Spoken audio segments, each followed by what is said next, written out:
రెండవది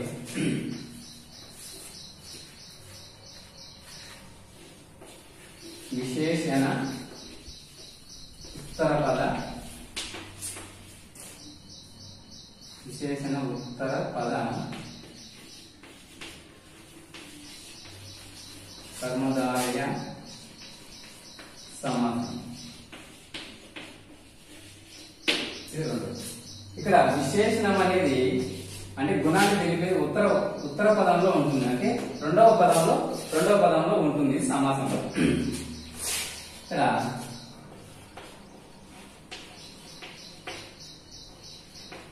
సమాస పదం తీసుకుంటే ఇక్కడ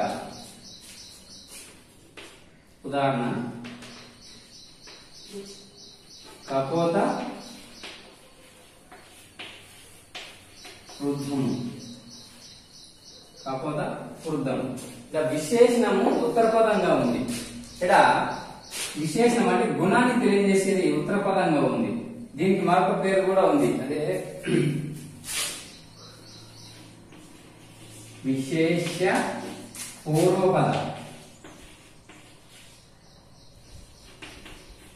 కర్మధారయ సమాసం అని.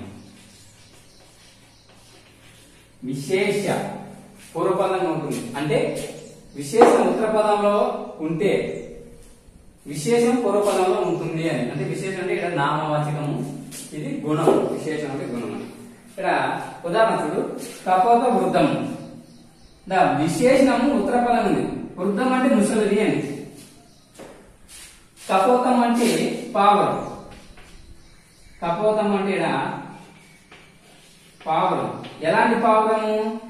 వృద్ధం అంటే ముసలిది, అంటే దాని యొక్క గుణాన్ని తెలియజేస్తుంది. అందుకే విశేషణము ఉత్తర పదంలో ఉంది. ఇది సమాస పదం. విగ్రహవాక్యం రాస్తుందండి.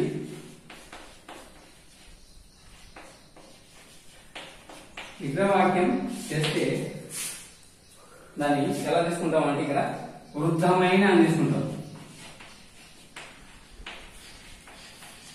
వృద్ధమైన కపోతం, వృద్ధమైన కపోతము అని. అంటే ఇక్కడ కపోతము అనేది పావురం అని అర్థం చెప్పుకున్నాం. ఇది విశేషం అవుతుంది. అప్పుడు వృద్ధము అంటే విశేషణం, ఇది విశేషణం. వృద్ధము అనేది విశేషణము, కపోతం అనేది విశేషం. విశేషం అంటే పేరు, నామవాచకం తెలియజేది. వృద్ధం అంటే విశేషణం, ఇది గుణం, ఇది గుణాన్ని తెలియజేసేది అని. ఇది గుణం, ఇది గుణాన్ని తెలియజేసింది. ఇది నామవాచకం, పేరుని తెలియజేసింది. ఈ గుర్తుకుండాలి. మరి ఏం చెప్పుకున్నాం? విశేషణం ఉత్తర పదాల్లో ఉండాలి. ఉత్తర పదం అంటే సమాసంలో రెండు పదాలు ఉంటాయి అని చెప్పుకున్నాం. పూర్వపదము, ఉత్తర పదం. మొదటిగా ఉన్న దాన్ని పూర్వపదం అంటారు, రెండవ పదాన్ని ఉత్తర పదం లేదా పరపదం అని చెప్పుకున్నాం. అలా తీసుకుంటారు. విశేషణం అనేది ఉత్తర పదంగా ఉండాలి, అంటే గుణాన్ని తెలియజేసేది ఉత్తర పదంలో ఉంటుంది. అందుకే ఇది విశేషణం ఉత్తర పద కర్మధారయ సమాసం ఉన్నారు. అలాగే రెండోది కూడా చెప్పుకోవచ్చు. రెండో ఉదాహరణ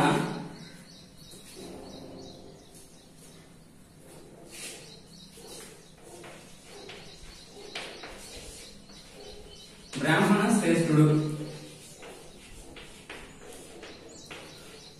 ఇది సమాస పదం. విగ్రహవాక్యం రాస్తే బ్రాహ్మణం అనేది ఇక్కడ మనం విశేషం అంటే నామవాచకంగా తీసుకోవాలి. శ్రేష్ఠుడు అనేది ఇక్కడ గుణం, అంటే బ్రాహ్మణుడు ఎలాంటి వాడు అంటే శ్రేష్టమైన వాడు అని, మంచివాడు, ఉత్తముడు, వాని గుణాన్ని తెలియజేస్తుంది. అంటే బ్రాహ్మణుని యొక్క గుణాన్ని తెలియజేస్తుంది కాబట్టి ఇది విశేషణ ఉత్తర పద కర్మధారయ సమాసంగా తీసుకుంటాం. ఈ విగ్రహవాక్యం తీసుకుంటే శ్రేష్టమైన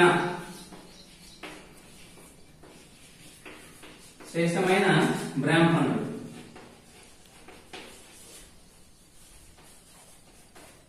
శ్రేష్టమైన బ్రాహ్మణుడు తీసుకోవచ్చు. తర్వాత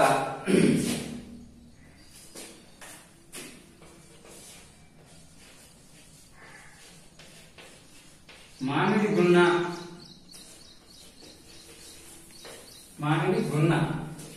మామిడి అనేది ఇలా విశేషం అంటే నామవాచకం, గుణ అనేది విశేషణం అంటే గుణం. అంటే గుణ అంటే బాగా బలమైన అని ఒకటి అర్థం ఉంది, బలమైన శక్తివంతమైన. అప్పుడు గుణైన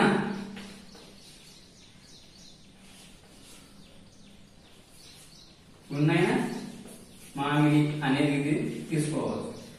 ఇలా వస్తేదండి విశేషణ ఉత్తర పద కర్మధార సమాసము. విశేషణము అంటే గుణాన్ని తెలియజేసేది ఏదైతుందో అది ఉత్తర పదంగా ఉంటుంది. పూర్వపదంలో ఏముంటుంది? అప్పుడు విశేషం అంటే నామవాచకాన్ని తెలియజేసే పదాలు ఉంటాయి. అది ఎక్కడైనా కూడా అంతే. ఇది విశేషణ ఉత్తర పద కర్మధార సమాసంలో తీసుకోవచ్చు. తర్వాత మూడవది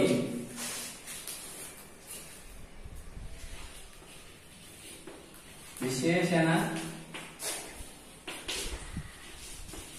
ఉభయ పద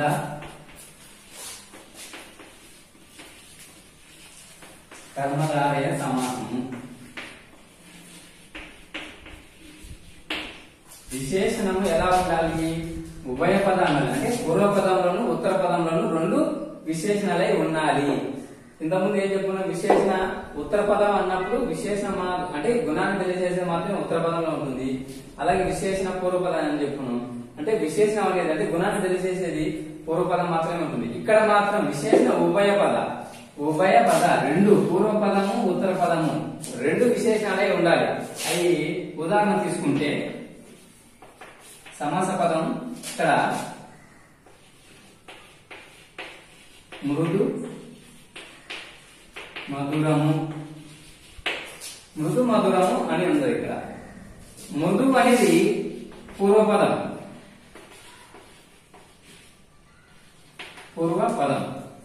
మధురం అనేది కూడా ఇది పరపదం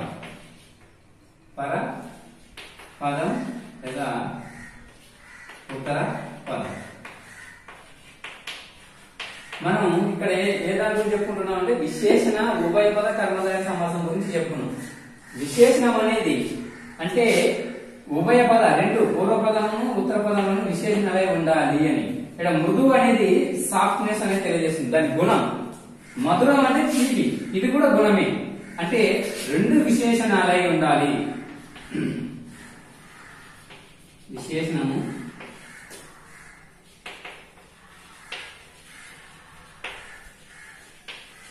రెండు గుణాలే. మధురం అంటే తీపిదనం గుణం, మృదు అంటే సాఫ్ట్. వాడు ఎలా ఉంటాడంటే సాఫ్ట్ గా అంటే మృదువుగా ఉంది అని చెప్తాను కదా, వాటి గుణాలు అనేది. అందుకే ఇది విశేషణ ఉభయ పద రెండు విశేషణాలే ఉంటాయి. అంటే మృదువైనది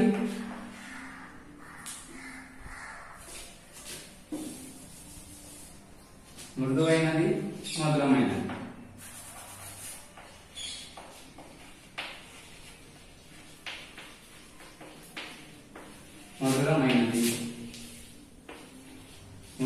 మధురమైనది తీసుకోవచ్చు. ఇది విగ్రహ వాక్యం. ఇది సమాస పదం. తర్వాత రెండో ఉదాహరణ తీసుకుంటే ఈడు జోడు. ఇది పూర్వపదము, ఇది ఉత్తర పదం. రెండుకు విశేషణాలే తెలియజేస్తాయి. అంటే పూర్వపదంలోని ఉత్తర పదంలో రెండు విశేషణాలు గుణాన్ని తెలియజేస్తున్నాయి. ఈడు జోడు, ఈడైనది జోడైనది.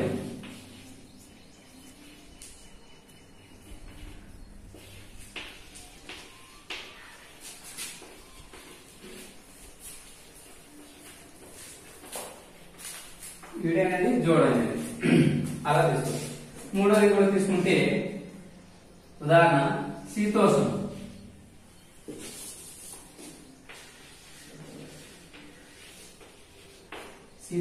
తీసుకున్నాం.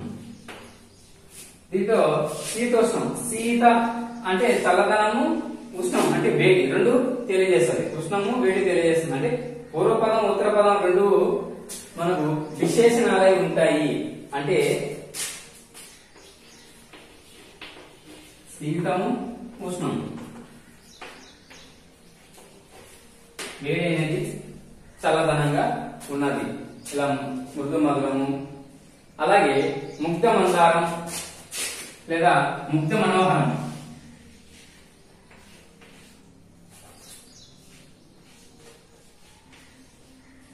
ముగ్ధ మనోహరము,